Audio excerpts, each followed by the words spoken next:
This is a brief tutorial on notable changes in APA. When it comes to citing sources, more guidelines have been added that make citing sources easier and clearer. Here are some of the most notable changes in the newest APA 7 manual. The publisher location is no longer included in the reference. In-text citations are shortened. The in-text citation for works with 3 or more authors is now shortened right from the first citation.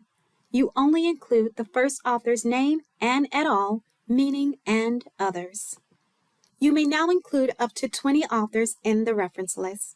When there are 20 or fewer authors, use the ampersand sign before the last author. When there are 21 or more authors, include the first 19 authors' names and insert an ellipsis, but no ampersand. Then add the final author's name. DOIs are now formatted as URLs.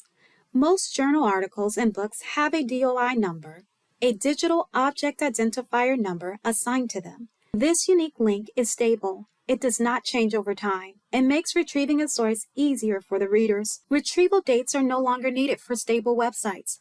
URLs are no longer preceded by retrieved from unless a retrievable date is needed.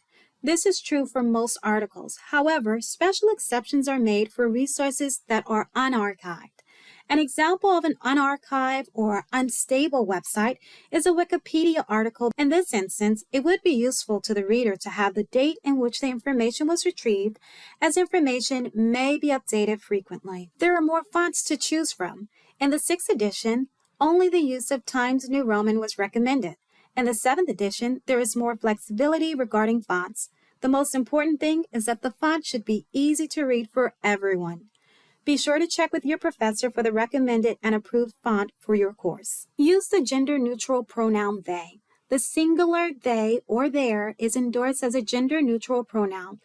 Try to avoid using he or she to refer to people of unspecified gender. Appropriate level of specificity. When possible, give specific characteristics rather than broad categories. The appropriate choice depends on the context. The running head is no longer needed for student papers. Running heads should not be in the student paper. However, running heads are required for professional papers, such as manuscripts that are being submitted for publication. Here is an example of a student paper. A running head stating the paper title at the top of every page is no longer required. The title should be in bold and centered and should include the following elements: page number, title, author, institutional affiliation, including the department, university, course code, course name, professor's name, and date.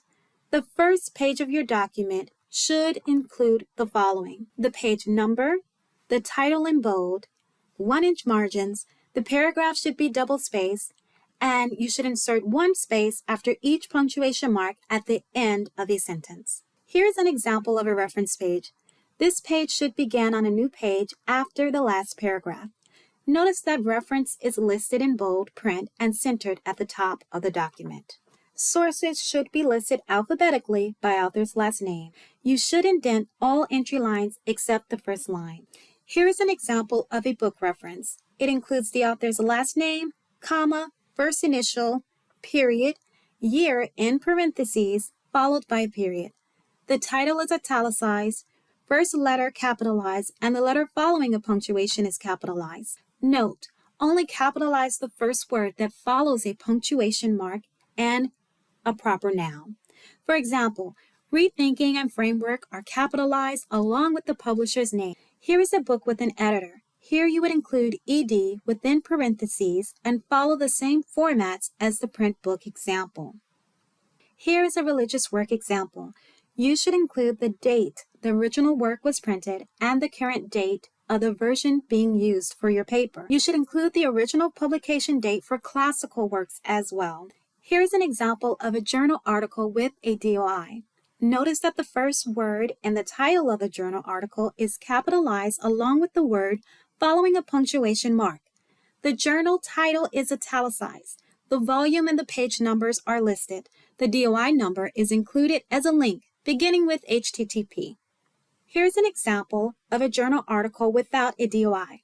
If the DOI is not available, you may list the database access URL. If there is no date available, simply put n.d within parentheses. If you are including a citation with the quote that includes a parenthetical citation, do not omit that original parenthetical citation. Include it within your quote. If you have a secondary source, such as Alport's diary as cited in Nicholson, you would follow this format and include Nicholson in your reference list.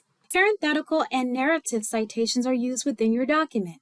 You should include the author's last name and year of publication. Include the page number or numbers for direct quotes only. Page numbers are not required when paraphrasing. Here are two examples of a direct quote. Notice that the narrative citation includes the author's name followed by the year of publication. The page number is listed at the end of the paragraph.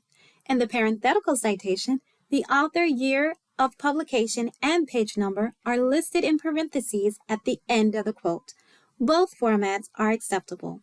Here are examples of sources that include two or more authors.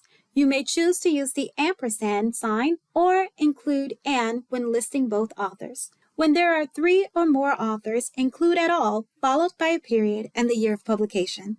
When using the parenthetical citation, include a comma before the year of publication. If you need help using APA 7, visit the library website at library.scu.edu for APA 7 resources.